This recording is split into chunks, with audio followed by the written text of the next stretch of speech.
మా మా కమ్యూనిటీ ఇవాళ ఇంటికి వెళ్ళి నీ స్థితిగతులు ఏంది, మీరేం చేస్తున్నారు, మీ పిల్లలు ఏం చేస్తున్నారని వాళ్ళని అడిగేటప్పటికి మాకు ఆనందం వచ్చింది. అంటే మీ ఆనందం కూడా మీ కళలో తెలుస్తుందని అసలు బాగా భావోద్వేగానికి గురవుతా ఉన్నారు మీరు. ఎందుకంటే ఏ ముఖ్యమంత్రి మమ్మల్ని పట్టించుకోవాలా, అందుకోసం మేము మాట్లాడుతుంది ఈరోజు. అన్న నమస్తే, మీ పేరన్నా? నా పేరు గైరుపోయిన సాంబశివరావు, బేతపూడి. ఏం చేస్తారన్నా? మేము రియల్ ఎస్టేట్ చేస్తాం, రైతు వారి. అంటే ఈ 19 నెలల కాలంలో అసలు మీరు అనుకున్నట్లుగా చంద్రబాబు నాయుడు గారి పనితీరు అలాగే ఉందా, లేక విరుద్ధంగా ఏమైనా ఉందా అసలు? ఏమండి, అంతకుముందు కన్నా కూడా ఇప్పుడు చాలా మార్పు వచ్చింది మా అధినేతతోనే. మేము చిన్న చిన్న తప్పులు చేసి మేము పార్టీకి 23 సీట్లకు పరిమితం అయిపోయామని అప్పుడు కూడా మాకు ముఖ్యమంత్రి గారు చెప్పారు. నేను మీతో అందుబాటులో లేకపోవడం కూడా కొంత నష్టం జరిగింది, దాన్ని నేను కూడా తెలుసుకున్నాను. మీరు కార్యకర్తలుగా మీరు కూడా నిరుత్సాహపడొద్దు. ఏ కార్యక్రమం వచ్చినా సరే ఇటు లోకేష్ బాబు గారు కానీ, పవన్ కళ్యాణ్ కానీ, బీజేపీ నరేంద్ర మోడీ గారు కానీ, మన కూటమి ప్రభుత్వం తరఫున ప్రజలకు అనేక సేవా కార్యక్రమాలు చేద్దామని చెప్పేసి మీకు అందుబాటులో ఉన్న నాయకుల దగ్గరికి వెళ్ళి పని చేయించుకోండి అని చెప్పారు. అంటే అసలు ఈ 19 నెలల కాలంలోనే చంద్రబాబు మీద తీవ్ర వ్యతిరేకత ఉన్నారు ప్రజలందరూ. అసలు ప్రజల్ని పట్టించుకోవట్లేదు చంద్రబాబు. అసలు లోకేష్ కానీ చంద్రబాబు కానీ అసలు విదేశాల్లో తిరుగుతున్నారు, ప్రజలంతా గాలికి వదిలేసి అని చెప్పి మాట్లాడుతున్నారు. మరి ఏమంటే, తల్లికి వందనం, ఫ్రీ బస్సు, పిల్లల మొత్తానికి కాలక్షేపులు వేశారు. ప్లస్ ఇంకోటి ఏంది, సంవత్సరానికి బండలో సూపర్ 6 సూపర్ హిట్ చేశారు. ఇవన్నీ కూడా చాలా సంతోషంగా ఉన్నారు ప్రజలు. వాళ్ళు చేయకుండా ఎదుటోడి మీద బురద జల్లతం అంటే ఈ వైసీపీ ప్రభుత్వానికి వెన్నతో పెట్టిన విద్య. అసలు కంపెనీస్ కూడా అసలు ఏమీ తీసుకురావట్లేదు. నిన్న దావోస్ కూడా వెళ్ళింది వాళ్ళు జలసాలు చేయడానికే తప్ప అసలు ఏమీ లేదు. గతంలో వెళ్ళారు, ఎన్నో ఎంఏలు చేసుకొచ్చారు, కానీ మన రాష్ట్రం మన కార్యాచరణకు వచ్చేసి అసలు ఏమీ లేదు. ఇప్పుడు కూడా వెళ్తున్నారు, జలసాలు చేస్తున్నారు, నిరుద్యోగులు మొత్తం మోసం చేస్తున్నారు అని చెప్పి మాట్లాడుతున్నారు. నా ఏం చెప్తారు మరి? మాకు ఐటీ శాఖ మంత్రిగా లోకేష్ బాబు గారు మినిమం 5 సంవత్సరాలు 20 లక్షల ఉద్యోగాలు తీసుకురావాలని ఆయన కాన్సెప్ట్ పెట్టుకొని దావోస్ వెళ్ళి కంపెనీలు తీసుకొచ్చేసి ఇక్కడ అన్నీ కూడా చేయాలి, రైతులతో కూడా మాట్లాడి పొలాలు ఇప్పించి వాళ్ళకి ఫెసిలిటీలు చేస్తేనే కదా ఈరోజు. ఆ రోజు ముఖ్యమంత్రి గారు ఒక రాయి వేశారు, ఎస్ఆర్ఎం, విట్టు, అమృత. ఈ కాలేజీల వల్ల ఎంతమంది పిల్లలు చదువుకుంటున్నారు. మాకు కూడా బయట నుండి 5 లక్షలు మామూలుగా, మాకు 2.5 లక్షలకి ఇప్పించారు. ఇప్పుడు రైతులు మా గ్రామం తరపున ఉన్న రైతులు ఉన్నారు మా 29 గ్రామాల్లో. ఎవరి దగ్గరికి వెళ్ళినా సరే, ఏ కాలేజీలోకి వెళ్ళినా సరే 2.5 లక్షలకి మాకు మరి అలా రైతులకు కూడా కనిపించిన ఘనత ముఖ్యమంత్రి గారికి చెందింది. అంటే ముఖ్యంగా ఏదైతే మనం సంక్రాంతి పండుగ జరుపుకున్నామో దానిలో కూడా వైసీపీ నాయకులు మాట్లాడుతూ అసలు సంక్రాంతి పండుగ అంటే రైతుల పండుగ, కానీ ఇక్కడికి వచ్చేటప్పటికి రైతుల దగ్గర డబ్బులు లేవు, అసలు డబ్బులు లేవు. గత 5 ఏళ్ల పాలనలోనే రైతులందరూ సంతోషంగా ఉన్నారు, సంక్రాంతి చాలా సంక్రాంతి సంబరాలు అమరాలంటే అని చెప్పి మాట్లాడుతున్నారు. అసలు ఈ ప్రభుత్వం అసలు లేదంట కదా, నిజమేనా అసలు అది?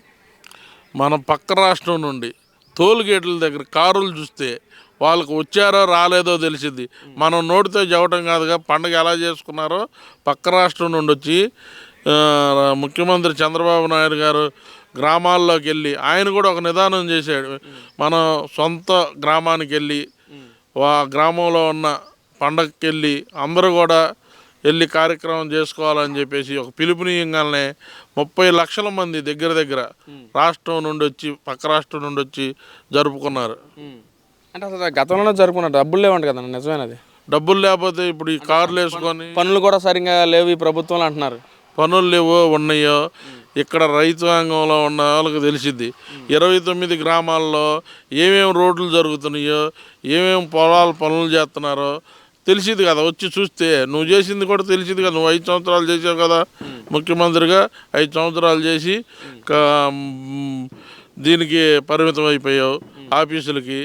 ఇవాళ రాష్ట్ర ముఖ్యమంత్రి అయ్యండి బీసీన్ రోడ్లో తిరిగాడు. రాష్ట్ర ముఖ్యమంత్రి అయ్యి అధికారులు చూసి భయపడతారేమో, ఎమ్మెల్యేని చూసి భయపడతారేమో అని చెప్పేసి మా ముఖ్యమంత్రి గారు డైరెక్ట్గా నేనైతే ఒక యాదవ్ కులంలో పుట్టాను, మా కమ్యూనిటీ ఇవాళ ఇంటికి వెళ్ళి నీ స్థితిగతులు ఏంది, మీరేం చేస్తున్నారు, మీ పిల్లలు ఏం చేస్తున్నారని వాళ్ళని అడిగేటప్పటికి మాకు ఆనందం వచ్చింది. అంటే మీ ఆనందం కూడా మీ కళలో తెలుస్తుందని అసలు బాగా భావోద్వేగానికి గురవుతా ఉన్నారు మీరు. ఎందుకంటే ఏ ముఖ్యమంత్రి మమ్మల్ని పట్టించుకోవాలా, అందుకోసం మేము మాట్లాడుతుంది ఈరోజు. చంద్రబాబు నాయుడు చల్లగా ఉండాలని మేము కోరుకుంటున్నాం. కానీ ఇంకా ఆయన మీద మాట్లాడుతున్నారు అసలు చంద్రబాబు పనితీరు అసలు ముసలోడు అయిపోయాడు, చేత కావట్లేదు పరిపాలన.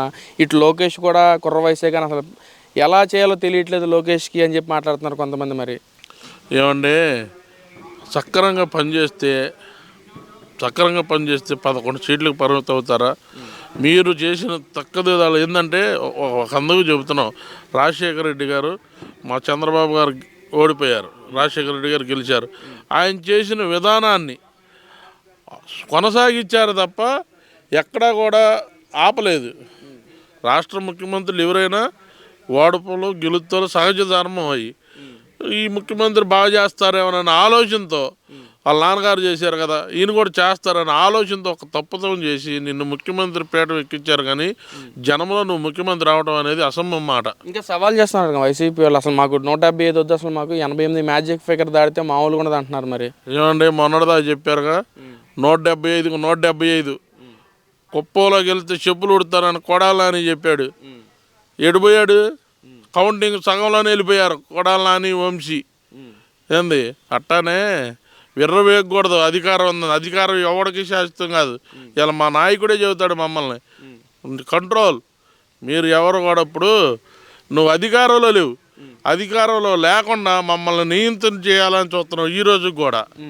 కానీ నిన్నగాక మొన్న ఏడపోతుతో నరికితే తీసుకొచ్చి నువ్వు వాళ్ళ మీద చేతులు వేసుకొని చూసుకుంటున్నావు.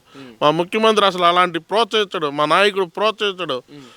ఎవడైనా సరే నిన్నగాక మొన్న ఎన్టీ రామారావు గారు వర్ధంతి రోజు కూడా చెప్పారు, 30 సంవత్సరాలు వర్ధంతి చేసుకునే రోజు కూడా చెప్పారు, రౌడీ అనేవాడిని ఎవడైనా సరే సహించేదే లేదు, సిబిఐ అని గట్టిగా చెప్పాడు. అది మేము అనేది. మా పార్టీ నాయకుడే ముందు దాన్ని రౌడీజాన్ని కానీ వీటిని ఎడంగబెట్టేస్తాడు. మా పార్టీ కార్యకర్తలు తప్పు చేసినా కూడా ఆల్రెడీ భారతం గారిని ఏదో ఒక మాట అన్నందుకు జైల్లో పెట్టించాడు. కార్యకర్త అంటే, రాష్ట్ర నాయకుడు అంటే, ముఖ్యమంత్రి అంటే ఎలా ఉండాలో చూపించిన ఘనత ఒక చంద్రబాబు నాయుడు గారికే దక్కింది. అంటే అన్న ఏదైతే జగన్మోహన్ రెడ్డి గారు కానీ వైసీపీ నాయకులంతా కూడా మేము అధికారంలోకి వస్తే ఎవరిని వదిలిపెట్టము, డిజిటల్ బుక్ ఓపెన్ చేస్తామని చెప్పి మాట్లాడుతున్నారు. ఇప్పుడు అధికారం లేకపోయినా సరే ఒకవేళ అధికారంలోకి వస్తే అసలు ఏం చేస్తారు వాళ్ళు? అసలు రాష్ట్రానికి, రాష్ట్ర ప్రజలకి వాళ్ళు అసలు ఎలాంటి సందేశాలు ఇవ్వాలనుకుంటున్నారు సార్? అసలు మేము ఎర్ర బుక్ అనేది రాసింది ఎందుకంటే తప్పు చేసిన వాడిని ఎవడు తప్పు చేస్తే వాడికి శిక్ష అని చెప్పేసి మా ముఖ్యమంత్రి గారు కానీ లోకేష్ బాబు గారు కానీ చేశారు. అలాగని నీ డిజిటల్ బుక్ కదా అసలు నువ్వు గెలిచేదే లేదు. అంటే జగన్మోహన్ రెడ్డి గెలవరంటారు ఇంకా అసంభవం అండి జరగని పనులు. సవాల్ చేస్తున్నారు కదన్న మరి వైసీపీ వాళ్ళంతా ఎట్టి పరిస్థితుల్లో మేమే గెలుస్తాం, ఎవడంతా అయినా సరే తొక్కేస్తామని చెప్పి మాట్లాడుతున్నారు, సవాల్ చేస్తున్నారు. మరి మాకు ముఖ్యమంత్రి గారు కానీ ఉప ముఖ్యమంత్రి పవన్ కళ్యాణ్ కానీ మోదీ గారు కానీ పూర్తి కాన్ఫిడెన్స్లో ఉన్నాం.